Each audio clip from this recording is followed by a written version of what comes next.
Assalamualaikum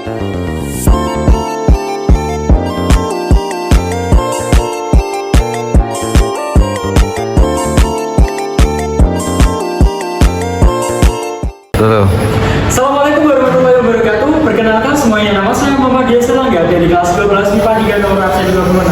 Baik, pada pertemuan kali ini saya akan membahas pelajaran matematika minat kelas 12, yaitu bab distribusi normal. Nah, pada kesempatan kali ini saya akan membahas materi dari bab distribusi normal, yaitu uji hipotesis, yang mana langsung saja kita masuk ke dalam soal, teman-teman. Sebelumnya saya mau menjelaskan apa itu uji hipotesis, yaitu suatu uji untuk kita teliti kebenaran suatu pernyataan yang diajukan kepada sebuah soal, salah satu soal. Langsung saja kita masuk ke dalam soalnya. Di sini saya bacakan terlebih dahulu untuk soalnya seperti apa. Departemen Sosial menyatakan pendapat penjualan koran per hari minimal Rp50.000. Sebuah LSM ingin buktikan pernyataan tersebut dengan mengumpulkan data 40 penjual koran secara acak. Diperoleh rata-rata pendapatan penjualan koran Rp49.000 per hari dengan simpangan baku Rp5.000 dengan alfa 5%. Ujilah pernyataan departemen tersebut. Jadi, dalam soal tersebut kita harus menguji pernyataan departemen, apakah pernyataan tersebut adalah benar ataupun salah. Langsung saja kita masuk ke dalam langkah-langkah untuk mengerjakan uji hipotesis. Yang pertama adalah langkah-langkah yang pertama yang kita harus lakukan untuk menjawab soal ini adalah kita menentukan terlebih dahulu D1, teman-teman. Sebenarnya ini bukan langkah-langkah pertama, tapi yang supaya kita lebih mudah untuk mengerjakan soal ini, kita perlu mencari D1 terlebih dahulu. D1 itu apa, teman-teman? D1 itu adalah penjabaran yang ada dalam soal. Seperti contoh ini, 50.000 sebagai mu 0. Mu 0 itu adalah suatu data yang akan diuji, gitu. Jadi setiap data kan pasti akan diuji lewat uji hipotesis ini. Nah, 50.000 ini sebagai mu 0 karena dia akan diuji kebenarannya. Karena yang ditanyakan adalah pernyataan departemen, maka kita menggunakan pendapatan penjual menurut departemen. Langsung saja kita ditulis di sini 50.000 ya, teman-teman. Kemudian membuktikan pernyataan tersebut dengan mengumpulkan data 40 penjual. Nah, 40 penjual ini adalah sebagai N, teman-teman. N itu apa? N adalah jumlah data yang akan diuji atau ukuran data yang akan diuji. Karena di sini 40, langsung saja kita tulis di sini 40. Lanjut.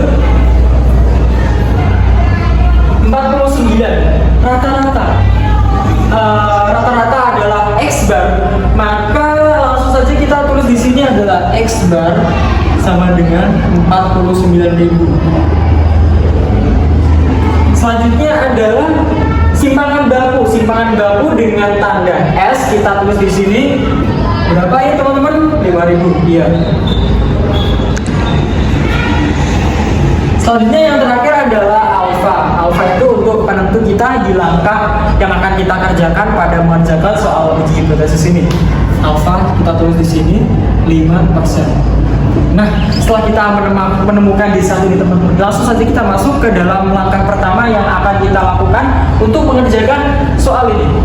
Baik, teman-teman, langkah yang pertama kita lakukan untuk mencari tahu soal ini adalah menentukan hipotesis dengan rumus perumpamaan terlebih dahulu. H0 dan juga H1 ada di sini. H0 itu adalah hipotesis yang akan kita uji, sedangkan H1 adalah kebalikan dari H0. Oleh karena itu kita perlu mencari tahu H0 terlebih dahulu untuk kita mengetahui nilai dari H1. Langsung saja di sini sama dengan mu.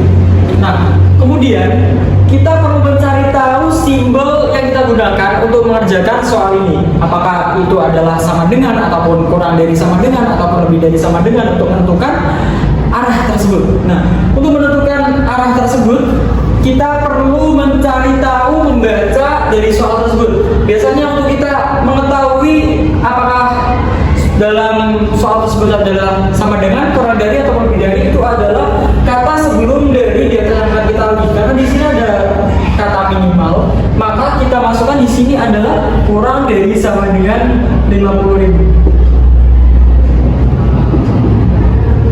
Karena H1 adalah kebalikan dari H0, maka langsung saja kita sama dengan kita balik menjadi lebih dari 50.000. Nah, langkah satu kita sudah menemukan. Lanjut saja kita ke langkah yang kedua. Baik, langkah selanjutnya adalah langkah yang kedua yang harus kita lakukan adalah untuk mencari tahu alfa, teman-teman. Alfa di sini diketahui ada 5%. Kemudian dari langkah sebelumnya adalah satu arah kanan, maka kita perlu menulisnya hanya 5%. Alfa di sini sama dengan 5%. Atau sama dengan bisa gini 0,05. Nah, kemudian kita perlu mencari tahu Z alpha. Z alpha sendiri biasanya udah ada patennya teman-teman dalam rumusnya. Langsung saja kita tulis di sini 1,64 karena Z alpha dalam rumus adalah 0,05 ini, maka nilainya 1,4.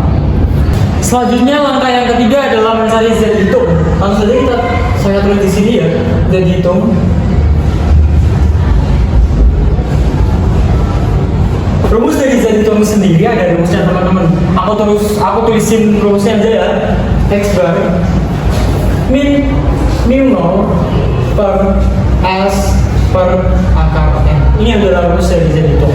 Karena di sana sudah diketahui semuanya, langsung saja kita tulis di sini ya teman-teman. X bar di sana diketahui adalah 49.000 min 50.000.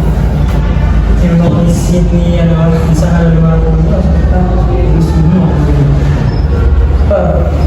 S-nya diketahui di sana adalah 5.000. 5.000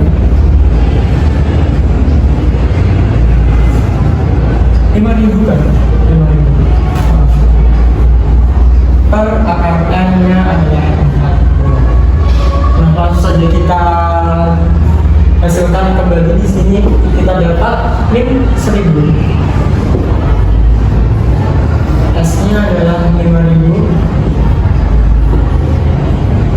Untuk akar 40 sendiri itu hasilnya adalah 6,32, yang mana itu sudah saya hitung terlebih dahulu sebelum saya mengerjakan soal ini, supaya kalian lebih mudah aja mengerjakan soal teman-teman.